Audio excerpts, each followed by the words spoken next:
It's no secret that Steel-type Pokemon and Dragon-type Pokemon dominate Master League PvP in Pokemon Go. But what if I told you that there was a team that didn't use either of these Pokemon? Well, there is, and that is Shadow Tyranitar, Kyogre, and Togekiss. Now, I have been hyping this up for the past couple weeks here as Ryan Swag's secret team, but I'm not the progenitor of this team. I did not create this squad. This team actually comes from Reddit user vlfph on the Silpharina subreddit. He posted it back in Season 2, hyping up that he got to rank 10 with only one charge move, for the most part, on his Pokemon. If you want to read up on his breakdown of the team, link in the description to his Reddit post. Now, the thing that caught my eye with this team wasn't that he was able to win with just a single charge move for the most part, it was that it had Tyranitar. Little known fact about the Swagman, Tyranitar is one of my all-time favorite Pokemon. See here, the Wisconsin Discord t-shirt. I designed this t-shirt back in 2017, and I put Tyranitar on it. Now there's hundreds of Pokemon Go players in Wisconsin walking around with Tyranitar on their t-shirt because I put it there. So yeah, Tyranitar, definitely an all-time favorite Pokemon, and I am so glad to finally see an iteration of Tyranitar be so good in the Master League meta. Now I did have like a whole Tyranitar love rant prepared for this video, but it got to be a little bit too lengthy, so I figured focus on the team, focus on the battles for you guys, and I'll do a Tyranitar hype video sometime in the future. So Tyranitar love ends here. Let's get into the team now. So the big idea with this team is winning the lead. And Tyranitar is really freaking good at winning the lead. I mean, let's look at the four most common leads in Master League PvP. You got Dialga, you got Giratina, you got Groudon, and you got Melmetal. And out of these four leads, you only lose to the Melmetal. Now you might be sitting back at home thinking, Ryan Swag, like, isn't that the same thing as Togekiss? Doesn't Togekiss have that same exact situation going on? Why would I build a Shadow Tyranitar instead of Togekiss? Well, two factors. First reason, and the biggest reason, is that you beat Dialga in the one shield situation. They will not reach the second Iron Head unless the lag goblin slips in and gives it to them. So yeah, the bite damage with the shadow bonus, too much. Dialga can't take it. You beat them, one shield scenario every time, unless lag goblin. Togekiss, on the other hand, has to use two shields to defeat Dialga, and that can leave you in a compromising situation, because like usually Melmetal will come in next, and then you have to swap out a Togekiss because Melmetal absolutely farms you, and then that's where you can kind of slip up with that situation. On top of that, you're down two shields, they're up one shield. In Master League PvP, one shield can definitely make the difference in a lot of matchups, so Togekiss can put you behind in those ways. And the second reason why Tyranitar absolutely dunks on Togekiss is because of the Giratina lead. If Giratina is leading against Togekiss, they can swap out and still know in the back of their mind that they could get a little farm action in and pull ahead later because, Togekiss doesn't shield the Shadow Ball or shields the Ominous Wind. Things can set Giratina up to pull ahead in the end game. Where against Tyranitar, even if they have Dragon Pulse, they don't want to see Tyranitar. They do not want to deal with Tyranitar.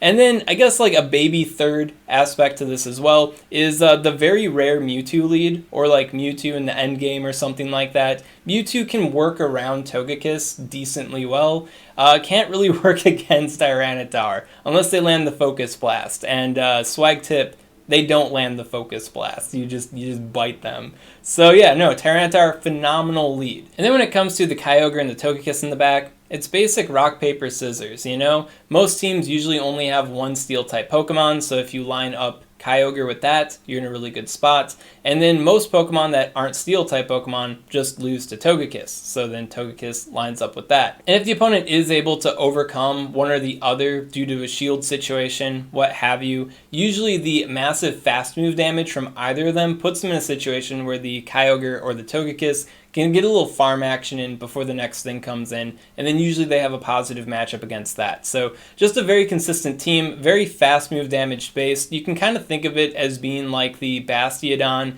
Shadow Victory Bell team from the Great League. You just do the fast move spam. If you win the lead, then you absolutely win the swap, and you're just cruising, just ripping them apart with your fast move damage. Also, it's been brought to my attention that about a week ago, Caleb Pang posted a video using a Shadow Tyranitar lead, but with Mewtwo and Metagross in the back. So how does this team square up against that one? Which one is the better line? And I'm a bit partial to my line, but there is some good merit to Caleb's line as well. The thing I like about my line is that it's more consistent in winning, and it's also very consistent in losing. If you win the lead, you usually win the swap, you usually win the match. But if you lose the lead, well, then you basically, everything falls apart. Like Melmetal, really annoying to overcome. The big thing going for Caleb's line is that it has a little bit more play against Melmetal teams where he can actually overcome them fairly well compared to my line where we just kind of bend over and cry a little bit, you know?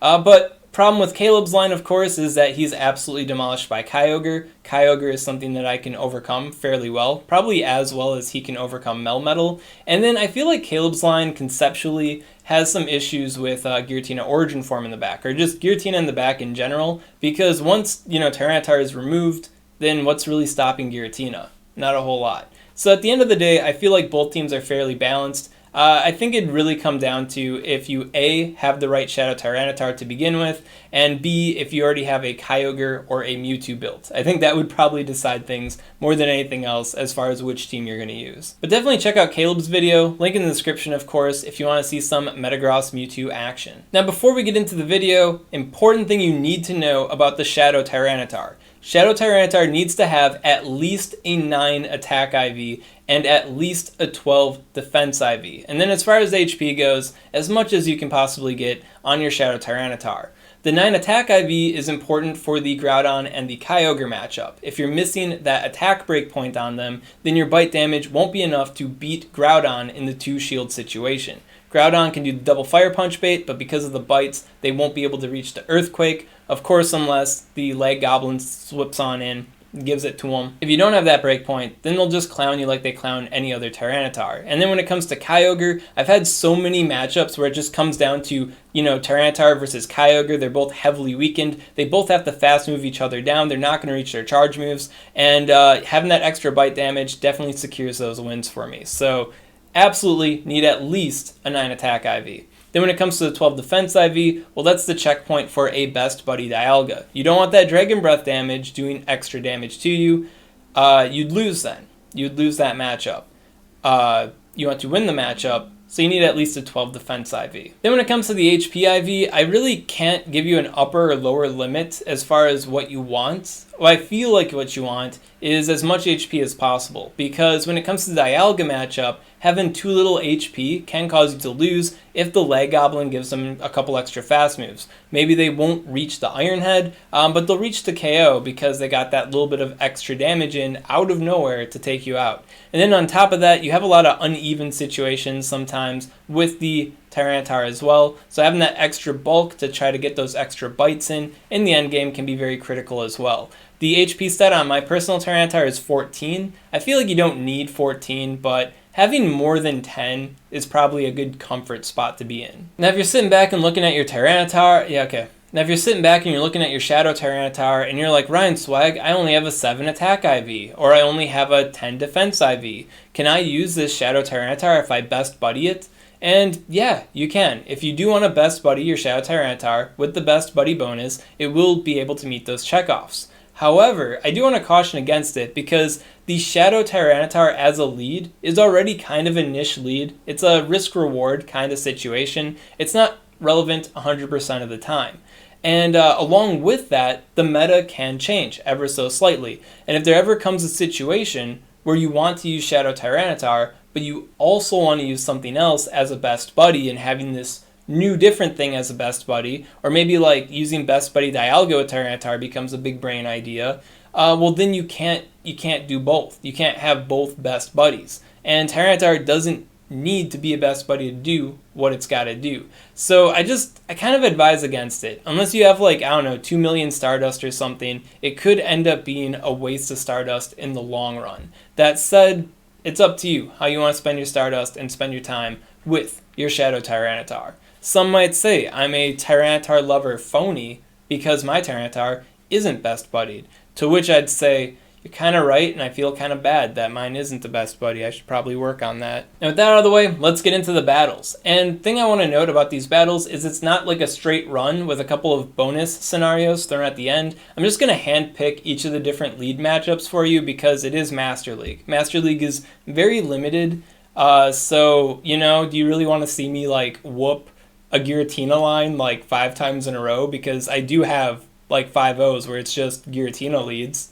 Would that really be valuable information for you? Probably not. So I'm going to gonna handpick it. So the first match we have of this series is Fluffy, with a whole bunch of Fs and a nice Magikarp cap. They're leading in with the Dialga. So Dialga matchup, pretty smooth, usually stay in. Most Dialgas will shield your Crunch, which is a pretty decent situation because then you have even shields and swap advantage. Fluffy here, however, decided to let it go, knowing that he's going to lose the matchup anyways. So he brings in his Kyogre, and wanting to preserve my Tyranitar because it does have a meaty amount of HP there, I decided to swap in my own Kyogre in response. A lot of Kyogres don't really want to stay in against another Kyogre if they can help it, so Fluffy here decides to swap to the Mewtwo.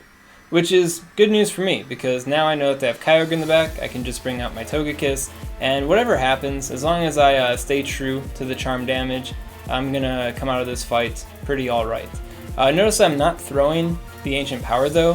Fluffy does have 2 shields, and that is a charm damage I will be missing out on. While I did win with a good amount of HP left on my Tyranitar, things could have been a lot more dicey if I removed one of my charm damages by throwing an Ancient Power that would obviously get shield. So something that you should keep in mind when playing with this team, big emphasis on fast move damage. Totally missed my opponent's name there because I was talking too much, but this is a Melmetal matchup and the standard Melmetal matchup. It doesn't go good. And when you're up against Melmetal, you really don't have a whole lot of options when it comes to your team. You could not shield and hope they throw Rock Slide so you can get shield advantage on them, or you can not shield, get hit by Superpower, and then hope that works out for you when you bring in Kyogre. Maybe they'll stay in. That's a way that I can win against them. But typically, you know, even with the finesse, it's going to go bad because Melmetal has such a strong matchup against 2 of my Pokemon here. So yeah, Melmetal leads, definitely big scare, and the presence of Melmetal definitely gives more credence to the Caleb Hang version of this line.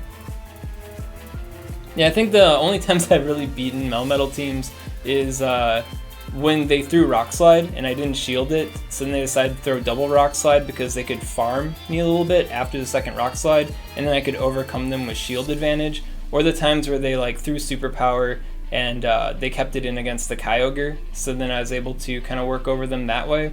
But most of the time, especially the higher up I climbed, Melmetal would be pretty bad. So the third matchup here we have Namusan 0763, and they're bringing in Groudon. And yeah, in this Groudon matchup, you know, working up to the Crunch there, they reach Earthquake before you reach the Crunch, and they throw Fire Punch for the bait, and then I go for the Crunch. Typically, after the Crunch, I have 2 fast moves before they reach the Earthquake, so I try to catch it with the Togekiss there, but Pokemon Go said no to your catch swap, or maybe they had an extra fast move and they denied me that. But it's alright because I win that matchup anyways. So 2 shield, even if they bait you with Fire Punch twice, you should be able to beat them, unless like Goblin just happens to like them extra special. Then here we got Togekiss versus Giratina, so a pretty done deal. I have no shields, so they opt to go for the Shadow Ball right away, and dang, just missed that Ancient Power there. That kind of blows, but not that big of a concern. I got Kyogre. Kyogre just needs to do fast move damage, and it's a done deal. I think here in particular I go for the double surf. Yeah, I go for the back-to-back surf. Risky move, because I think I had the match up there, even with just the waterfall damage. I was really nervous. I remember when this was happening, because I was like, oh Ryan, you idiot. Like, all you had to do was tap surf one more time and you went for the double. Like, what if they had Rock Slide? What if they had Superpower? Next opponent is UC something, and it's another Groudon matchup. I just wanted to show off the situation where you catch the charge move with the Togekiss. So this particular individual went to the Fire Punch, so I throw the Crunch, and then 2 taps after the Crunch should be like the range where you catch the charge move, and here Pokemon Go let me catch it. It's kind of funny because this match happened immediately after the last Groudon match. And yeah, and usually I'm comfortable catching the Groudons this way because it's pretty rare that they have a Steel type in the back. I know the last opponent did. This guy didn't, however. So this is like the expected kind of situation, which is definitely really good for the Togekiss here. And then they bring in Mewtwo. It's a 0 shield situation. I still have my Tyranitar preserved, so they're in a really tough spot right now. I think here they tried to like farm me down. They're like, can I do it? And then maybe reach the Focus Blast for the Tyranitar. But yeah, definitely did not work out. And then they bring in their Groudon. Definitely weakened Groudon here. And then I got the Kyogre to soak the Earthquake. And yeah, it's just Mewtwo. I got Tyranitar in the back. What's gonna happen, buddy? Nothing. And then here I decided to flex with my 5-0. I think I got 5-0s out of like the 37 recorded battles. Next opponent here is Roach Babyface, so definitely a top tier player, leading with the Giratina. So Giratinas always want to swap out immediately against the Tyranitar, and then he swapped to Dialga. Important thing to note is when your opponent swaps out of a lost lead into Dialga, it's usually best to swap your Tyranitar out into Togekiss, because with the extra chip damage that they may have taken from the lead, Tyranitar can no longer win the one shield situation, and you already won that lead. So Togekiss having a good matchup against the Dialga anyways, even though it is a 2-shield lost situation. Usually I feel it's best to swap in the Togekiss to respond to Dialga. And then in the end there he had Rhyperior against Kyogre, so he just quit out early. And I can tell you that all of the Giratina matchups, or the vast majority of them, basically play out that way. It's really hard to shake off Tyranitar when you lose the lead with a Giratina. Next we have Jack Hartness leading with the Kyogre. Kyogre is a relatively difficult matchup. It's not my favorite, but you can definitely play out of it. I usually swap to my own Kyogre. Even if they have Thunder, Kyogre wants to swap out, because if I shield the Thunders, I can still take him out with Surf damage. And Kyogre is really not all that bad against Giratina. Dialga, my mistake, because it does wear it down enough where you can fast move it down with either Tyranitar or Togekiss. Here, to my benefit, they don't shield the crunch, so that was definitely a big boon for me for the win, but they don't know what I have in the back, so they might want to preserve those 2 shields for something that's like spammy. Unfortunately for them, my Pokemon is not spammy. As far as charge moves are concerned, it's definitely spammy in the fast move department, so yeah. Kyogre comes in, does take me down, it has that schniblet of HP, but I still have the shield. I shield the Surf, and I take it out. Nice and easy with the bite damage, so good job Tyranitar. Alrighty, next opponent here we have Math's Smile, and Math's Smile is leading in with the Togekiss. Now this is a tip that I got from the vlfph, the master, the originator of this team. And yeah, if a Togekiss lead happens against you, just swap in your own Togekiss. Big reason why is because Togekiss teams typically don't have a good response to Togekiss. And in a lot of Togekiss matchups, I actually even swapped in Kyogre, because Kyogre can also work out pretty well here. But Togekiss versus Togekiss. Backline doesn't really want to deal with the Tyranitar. Very unlikely that they have Steel type Pokemon. So yeah. Definitely not a favorite lead once again, because things can go south pretty quickly in a Togekiss mirror matchup, but you know, definitely a playable matchup for sure. And yeah, the farm down, the race, the fast move versus the fast move. You gonna fast move beat a Shadow Tyranitar with Bite? I don't think so, man. And then for the last match of the night, we have MT Periotti, and they're bringing in Zekrom. And yeah, overall, all the dragons that like aren't Dialga are winnable matchups for Tyranitar, but they're not like the greatest matchups. They're not ones I really want to fight, because, you know, it ends up being 2 shields to their 1, and you know, I'm still left with like basically no HP, which isn't the greatest spot to be in. You're basically like, it's rough. You know, it's definitely rough. Like, I don't mind going 2 shields against Groudon because I have a huge chunk of HP left over for the next thing, but definitely rough when it's against the, you know, 2 shielding against the other dragons. And then here, you know, we got Kyogre versus Kyogre. If you're wondering about the second charge move for the Kyogre I use here, I like to go with Blizzard. Any move is going to be a contingency move aside from Surf, so it's definitely not like mandatory. I think out of all my matchups, I've, you know, used Blizzard like 6 times ever, and they've all been shielded except for one that was like no shield situation. So it rarely ever comes up. So if you do want to use this team on a budget, just going with Surf is fine. Oh man, and here I close out with the boost. Did I win because of the boost, or did they still get me? Or what? Oh, I won this matchup. I thought I was showing you guys a lost matchup against Zekrom. But yeah, no, boost came in clutch there, but I think I still had enough HP where I still could win it out. And there you have it. Shadow Tyranitar in action. This team, no Dragon, no Steel, no Dialga, no problem. Definitely kicks some butt. Shout out again to Reddit user vlfph for coming up with this team. Link to his analysis in the description. I absolutely love Tyranitar, so I definitely love that Shadow Tyranitar is such an integral part to this team. And once again, this team isn't the best team ever for Master League PvP. It's just a really, really good option and a really interesting, spicy option. So if you don't have the Shadow Tyranitar with the 9 and the 12 for the attack and the defense IVs, don't sweat it. You can definitely use other teams and meet some victory. I mean, Togekiss, really good anti-meta lead, and beats this guy. So at any rate, if you got any questions on this content, comment below, let me know what's up, and I'll be happy to help you out. If you enjoyed this content and you want to see more like it, well, make sure to subscribe to SwagTips.